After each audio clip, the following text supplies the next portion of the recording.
बिल्लाहि मिनश्शैतानिर्रजीम बिस्मिल्लाहिर्रहमानिर्रहीम।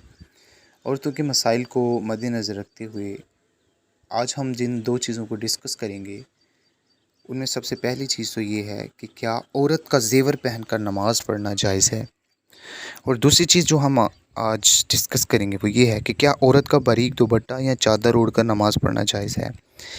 ये दो ऐसे सवाल हैं कि ये बाज़ औरतों के ज़हन व गुमान में नमाज के दौरान भी गर्दिश करते हैं कि मैंने ज़ेवर पहना हुआ है, क्या मेरा नमाज़ पढ़ना जायज़ है, मैंने बारीक दुपट्टा लिया हुआ है तो क्या मेरी नमाज जो है ये हो जाएगी या नहीं होगी।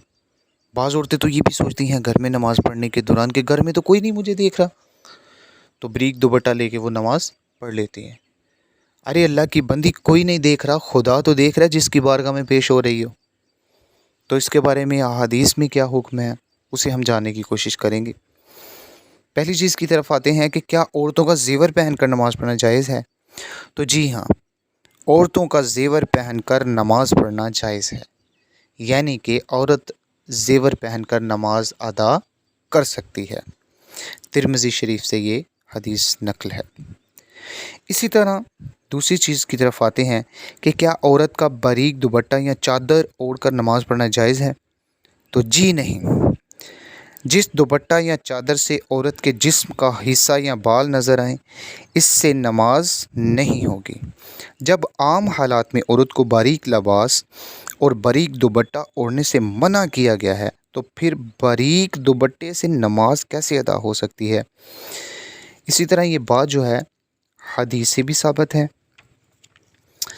हज़रत आयशा सदीक़ा रज़ी अल्लाह ताला अन्हा से मरवी है कि हज़रत अस्मा बिनते अबू बकर रज़ी अल्लाह ताला अन्हो बारीक कपड़े पहनकर हजूर नबी करम सल्लल्लाहु अलैहि वसल्लम के सामने आई, तो आप सल्लल्लाहु अलैहि वसल्लम ने इनकी जानिब से रूह मुबारक फेर लिया और फरमाया, अस्मा, औरत जब बालग हो जाए तो इसके बदन का कोई हिस्सा हरगज़ दिखाई नहीं देना चाहिए।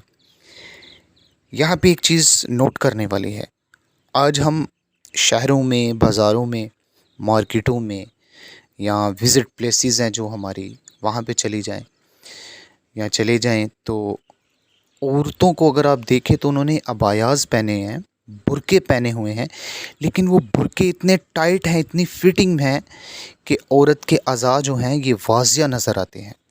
तो ऐसा लिबास पहनना भी मना है। ये यहाँ पे पॉइंट था जिसे मैंने हाईलाइट किया।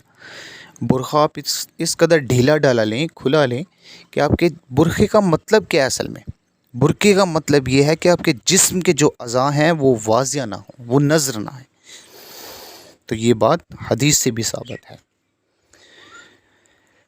और नबी करीम सल्लल्लाहु अलैहि वसल्लम ने फरमाया कि जब बालिग हो जाए औरत तो इसके बदन का कोई हिस्सा हरगज़ दिखाई नहीं देना चाहिए सिवाय इसके और इसके। और आप सल्लल्लाहु अलैहि वसल्लम ने अपने चेहरे अक़दस और हथेलियों की जानिब इशारा फरमाया। तो ये दोनों चीज़ों की तरफ तमाम मेरी बहनों को, मेरी माँओं को तवज्जो करने की ज़रूरत है। मुआशरे से बदनवानी तभी ख़त्म होती है जब एक एक करके इस्लाम के हुस्न को जाना जाए और फिर उस पे अमल पैरा हुआ जाए। क्योंकि जब तक चीज़ को जानने के बाद उस पे अमल नहीं होगा तो उसका हुस्न जो है वो मुआशरे में नज़र नहीं आएगा। उम्मीद करता हूँ कि आपको ये जो इन्फॉर्मेशन है आपके लिए फ़ायदेमंद साबित होगी, और इंशाअल्लाह ताला जहाँ जहाँ तक ये आवाज़, जहाँ जहाँ तक ये पैगाम पहुँचेगा, इंशाअल्लाह मेरी माएँ, मेरी बहनें उस पे अमल पैरा होंगी। अल्लाह ताला अमल की तौफ़ीक़ अता फ़रमाए। जज़ाकल्लाह।